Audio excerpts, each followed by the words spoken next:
Obboleettiin Ruuttaadhaanii Abreesh fiillafiitiidha sokkii. Kanaafuu inni daa'ima isaa yeroo waan argaa jiruu fi kanumaa itti fakkaachuu didee gaafa daa'imti isaa fuulduraa zuur jette yookiin immoo utuu ati cinaa jalaa gorte wanna hunda ni sirraa jedhee yaada. Kanaafuu ati gara maatii deemte achitti yeroo xiqqooshii boqachuu qabda. Waan yeroon arguuf daa'ima isaa homaa itti fakkaatu amma. Kanaafuu zuur jalaa jedhee.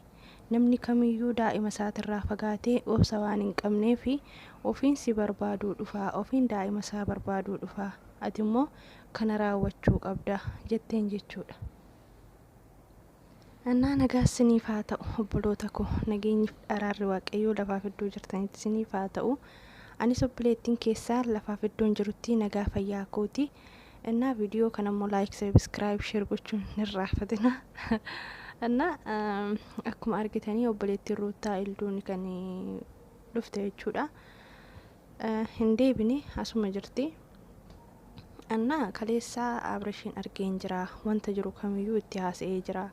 Innillee akkuma argitan viidiyoo kaleessa irratti waan inni naan jedhes argitanii jirtanii. Haa ta'u garuu wanti inni naan jedhe quubsaa ta'uu baatus viidiyoon alattillee wantoota baay'ee haasofnee jirra. Garuu moo'ituu akka inni naan jedhetti hillikii seenanii maaliif kana raawwattennaan hillikii seeneeti naan jedhe. Hillikiin immoo tidaarii keessatti hin barbaachisu jedhee yaada.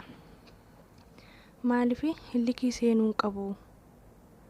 Iyyin Ruuttanii sababa dastaa fiddee fi ani immoo hillikii keessa seenee kana gochaa jira. Hindi hin fakkaatu kaa. Ruuttan kaleessa fidde. Ati immoo waggaa tokko erga fidde. Walitti hin dhufu dubbiini. Innaa kun deebiin ta'uu hin jedheeni jetti. Innaa kun deebiin ta'uu hin jedheeni hanga jiru hundaan loleen hin jira. Hanga jedhamu hunda jedheen hin jira. Hanga gorsu hundaan gorsee hin jira. Haga gorsamuu qabu gorsee hin jira. Hanga loluunii qabu loleen hin jira. Kanaaf ani wanta tokko yaadee jira.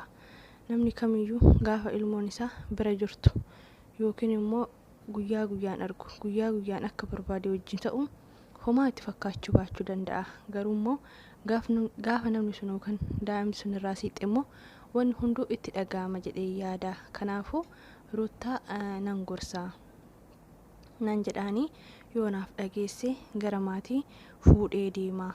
Garuu immoo wanni isheen naan jettu hin beeku. Hasaaba ishee hin beeku. Yoo ture naaf jettee nan jedhaanii kun hasaaba kooti. Hasaaba ishee osoo hin taane Abreesh fuulduraa dastaa fuulduraa sokkiin jedhaanii. Atillee yoo isa wanti jechuudhaaf yeroo inni daa'ima laalee daa'ima yeroo laalu dhaqutti isa mana goote manaa hin bahu jedheeti kan inni natti haasa'e. Isheen illee kan kana gootu yoo ta'e isheettillee wanna hundaan nan himaa wanta hundaan nan haasa'a.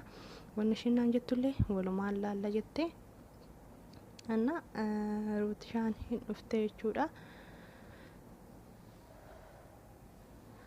Annaa Ruutishaan dhufnaanii isheen kan deemte waa bibbitachuu deemteettee dursumaayuu dubbatteetti. Innaa kanaafuyyuu Ruuttaadhaanii har'a waan tokko siin jechuu barbaade. Yaada kanammoo fudhachuu qabda jedheetan yaada. Maali hoo jettee wantoonni baay'een jireenya keessan keessatti si mudateera. Kanaafuu immoo jireenyi kun sirraa'uu qaba jedhee yaada akka kiyyatti. Kanaafuu sirraa'uu waan qabuuf Abreeshillee kaleessa argee ittiin haasa'eera. Kanaafuu waan isaa wajjin haasa'ellee viidiyoo irratti argite haa ta'uyyuu malee keessanillee haasofnee turre. Achirratti anillee hillikii keessa seeneeti isheenillee hillikii keessa jirti. Sababbiin hillikii keessa na seensise immoo dastaa waan dhufeefi sababa dastaa fiddee akkas gootuufi naan jedhe. Yeroo nan dhaqu madadeeyyuu daa'ima laaluuf dhaqu inni mana jira. Kanaafummoo anillee hillikii keessa seeneeti naan jedhe. Jennaani hinde Ruuttan jechuudha. Dastaan bar kaleessa dhufeette. Dastaan kaleessa dhufee akkamittiin dastaa maqaa dhahaa. Kuni erga dastaan kan dhufee erga wanna hundaa walirraa xumurree walii farramnee gargar baane. Wanni hunduu anaaf Abreesh gidduudha. Erga dhumatee kan dhufe inni malee ammaa miti duraa miti amma dhufee bari'atte. Anillee isa sanitti mee. Anillee isa san Abreeshitti mee. kuni dubbii quubsaan ta'u jedheeni hanga lolamuuni qabuun loleera, hanga gorsamuu qabuun gorseera. Namni hanga gorsu hanga itti muqaba, hanga loluun qaba, hanga gorsu qaba. Nama tokkorraa kan eegamu loluuni, gorsuu fi wanta hin beekne san barsiisudha. Barumsa nama kennuun alatti wanti gootu hin jiru. Nama kana giddiidhaan yookaan immoo qabdeetu nama tokkotti dirqama wajji jiraachuu qabdu yookaan dirqamaan akkana godhuu qabdu jechuun hin dandeessu. Maaliif jennaani wanti giddiidhaan ta'u waan hin jirreefi. Kanaafummoo hanga loluuni qabu Abrishiinis loleera, hanga gorsuu qabu gorseera. Kanallee Ruuttallee hangas ishiinillee likeenyaa taate wanna hundaanuu isheetti mee jira, wanti hin jenneenis hin jiru. Kanaafummoo itu asaaban hanarra fidee dhufee hundumarraa Abrishirraa illee siqe, Dastaarraa illee dawwalaa mana fidaa maalii kanallee dhiisiti maatii bira deemti, xiqqoo eriftii fudhadhu deebi'ii jetteeni.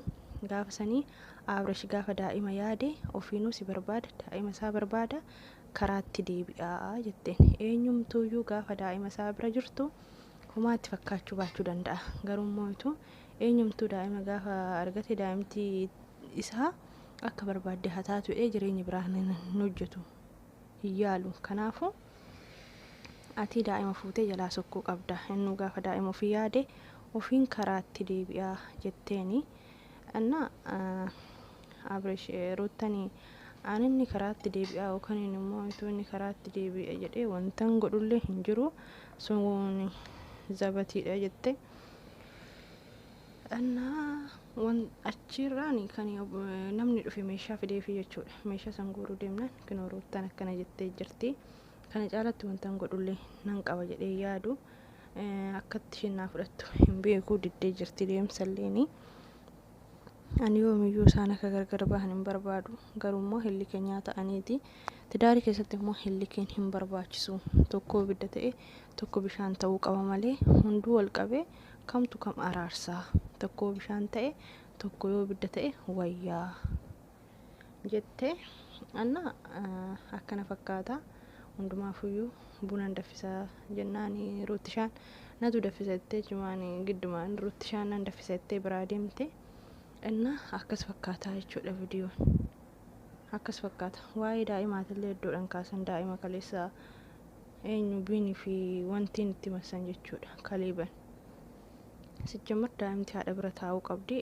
Daa'imarraa eenyumtuyyuu silla yaasisuu jetteen. Daa'imarraa daa'imti tiyyaa Ruuttanii daa'imti tiyyaa yoomiyyuu narraa layya'amtu jettiin. Innaa sunillee daa'imtimmaa sirraa layya'amuu qabdu hin ta'u yookaan namoonni sobaniitillee haasa'uu danda'anii sun amansiisaa miti. Garuummoo haadharraa daa'imti layya'amtu. Ati garuu jabduu haadhati. Jabduu haadhati. Daa'ima akkasitti faffaasistee haganaa keessatti akkas gochuun kee baay'ee natti toleera. Ati jabduu haadhati jetteeni. Innaa akkas fakkaata viidiyoon irraa laayikii, sabiskiraayib, sheer gochuun irraa fatinaa. Baay'ee.